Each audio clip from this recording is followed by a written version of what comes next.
Good morning, dear viewers, and welcome to another episode of Earth. I hope you're all doing well today. Bonjour Charlie, how are you? I'm fine, Alice. Just a bit embarrassed, actually. What's the matter? Charlie, did you have too much space chili for dinner? No, Bob, it's my flatulence. It's been getting worse lately, and with the airlock incident from last season still fresh in my mind, I'm a bit self-conscious. Oh, I see. Well, don't worry about it too much Charlie. It's a natural bodily function, after all. Can you believe they're talking about farts on a universal broadcast? Humans are strange creatures. Let them have their fun. Thank you for the reassurance, Alice. So, what's on the agenda for today's show? I wanted to talk about Malaysia. It's a fascinating country with so much culture and history. Yeah, and they spent 12 years on Earth as an accountant and never once went to Malaysia. Can you believe it? Today's article is about potatoes. I'm sorry, Debbie, I didn't quite catch that. Could you repeat it, please? Oh boy, potatoes, that's the kind of hard-eating journalism we're known for. Shut up, Bob.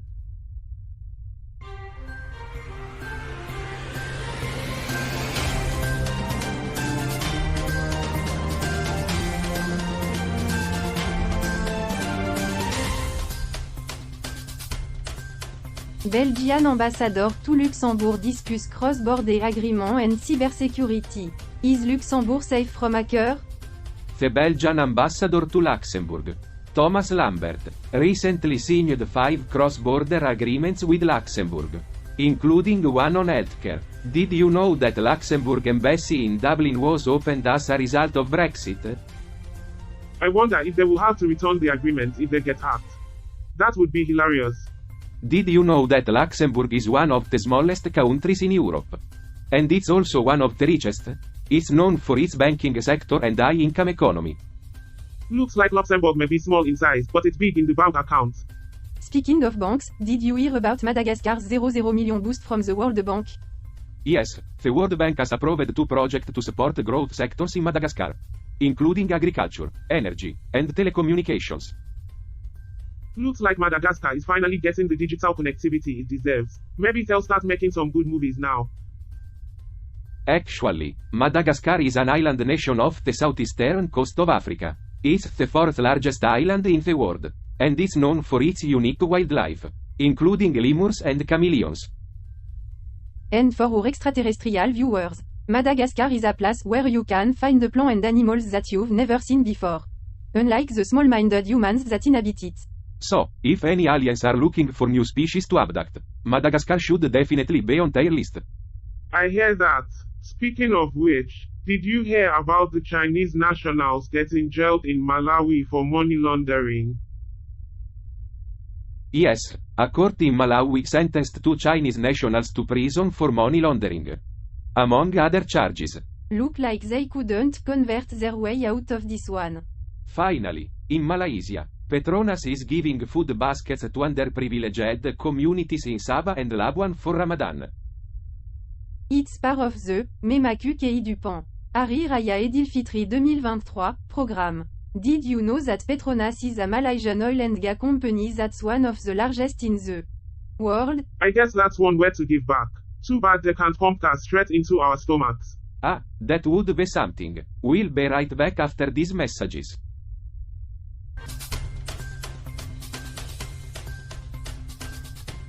Welcome back to Earth, the show that's out of this world. Today we're discussing the topic of survival, which seems fitting since we are currently suffocating in space. What do you mean? Suffocating? I think it means the airlock was left open and we're all slowly losing oxygen.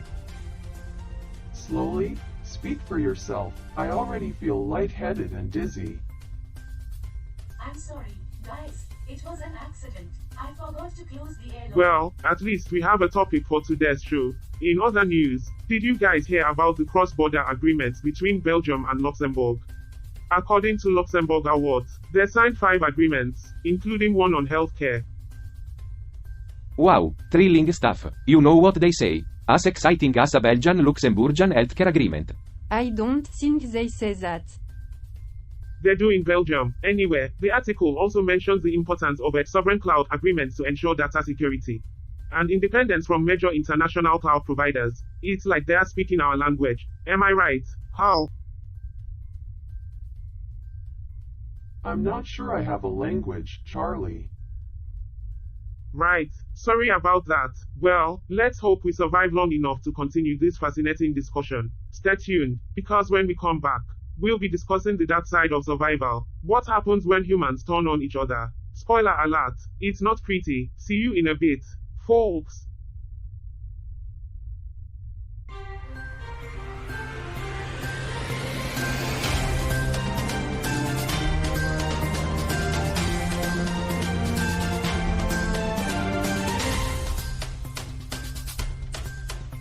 Welcome back, folks, to Earth. Today we have some breaking news from Madagascar. The World Bank has approved 2 projects worth 00 million to support growth sectors in the country, including agriculture, energy, and telecommunications. That's interesting. Where did you hear about that, Charlie?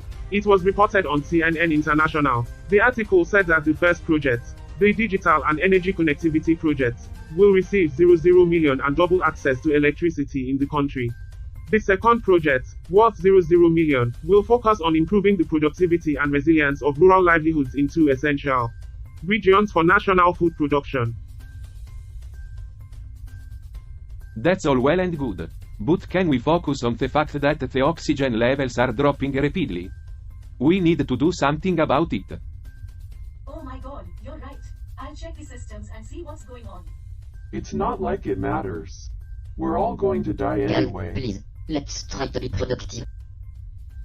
Typical conservative response, Bob. Always ignoring the bigger picture. Let's not get political, guys. We need to focus on the task at hand. Debbie, any updates? It looks like there was an open air lock that caused all the oxygen to escape. We need to seal it and restore the oxygen levels quickly. Gee, thanks for stating the obvious, Debbie. Can you please not be so snarky, Bob? We're all in this together.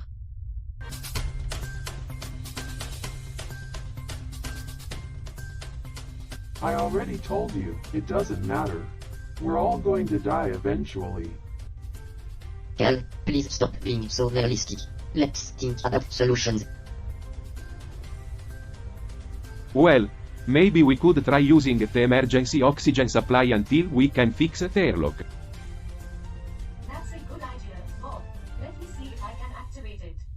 Great thinking, Bob. You may be a conservative, but you're also an accountant, so you know how to problem solve. Thanks, Charlie. I may not agree with your libertarian views, but I respect your ability to see the positive in everything. Can we stop with the politics and just focus on survival, please? Emergency oxygen supply activated. Oxygen levels are stabilizing. Thank God, crisis averted. And folks, that's why we always need to be prepared for the unexpected. Tune in next time for another exciting episode of Earth.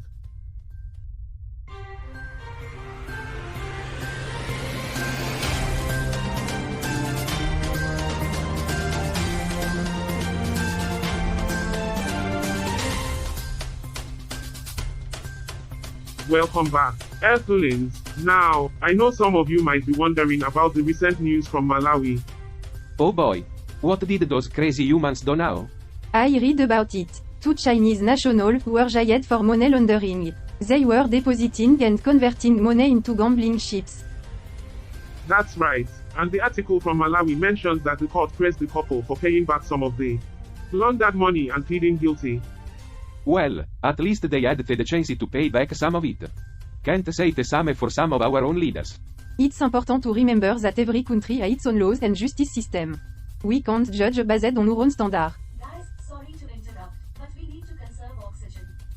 Alice, did you come up with a plan?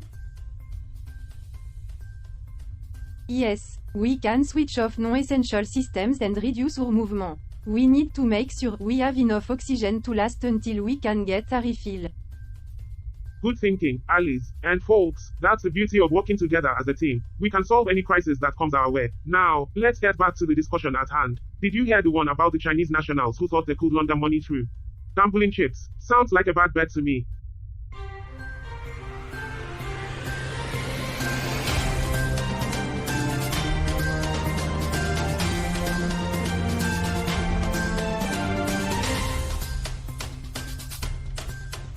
welcome back to Earth. Folks, we hope you enjoyed those intergalactic commercials. Now, let's take a trip down to Malaysia. Did you know that they have a national monument dedicated to a love story? I bet that's a great place to take your ex. Speaking of love stories, did you hear about the Malaysian couple who got married underwater? I don't think I could hold my breath long enough for that. Actually, Malaysia is home to the world's largest flower, the Rafflesia arnoldi. It smells like rotting flesh and only blooms for a few days. Just like Charlie's flatulence. Hey now, my flatulence is a natural occurrence. And speaking of natural occurrences, did you guys hear about the flash flood that turned a Malaysian village into a Venice? I hope they had better gondolas than the ones in Venice. Did you know that they're made from recycled material? Well, speaking of recycling, did you hear about the Malaysian man who built a house out of plastic bottles? I wonder if he has a glass bottle collection too. Alright, enough with the jokers. It's time for our key takeaway. PETRONS is doing some good work in Sabah and Labuan by providing food baskets to underprivileged communities during the festive season. And the recipients also get Patronus gift cards, which can be used to purchase fuel and other things at Kadai Misra in all Patronus stations. It's great to see companies giving back to the community. Now, let's try to conserve our oxygen so we can make it to the next refill. And speaking of conservation, maybe I should hold in my flatulence for a while. Please do. I don't think I could handle any more bizarre smells in here. So what do we have for segment 6? Well Charlie, it's time for you to summarize the show. You know, give our viewers a little recap of what we've talked about today. Sure thing. So today we talked about the World Bank grant to Madagascar and the importance of forgiveness when facing a crisis. We also discussed some Malaysian trivia and the PETRONAS initiative, which showed you as the importance of sustainable energy. And let's not forget about the oxygen crisis on our own spaceship. We could use some sustainable energy ourselves. Speaking of the oxygen crisis, I believe Debbie may have made a mistake with the oxygen levels. What? No, I didn't. I triple-checked everything. Debbie, calm down. If there's a problem, we'll work together to fix it. Yeah, don't start pointing fingers. That's not going to help anyone. I agree. Let's work together and stay focused on the show. I'm sorry, I just feel like it's all my fault. Debbie, it's not just you. We're all in this together. Let's focus on finding a solution.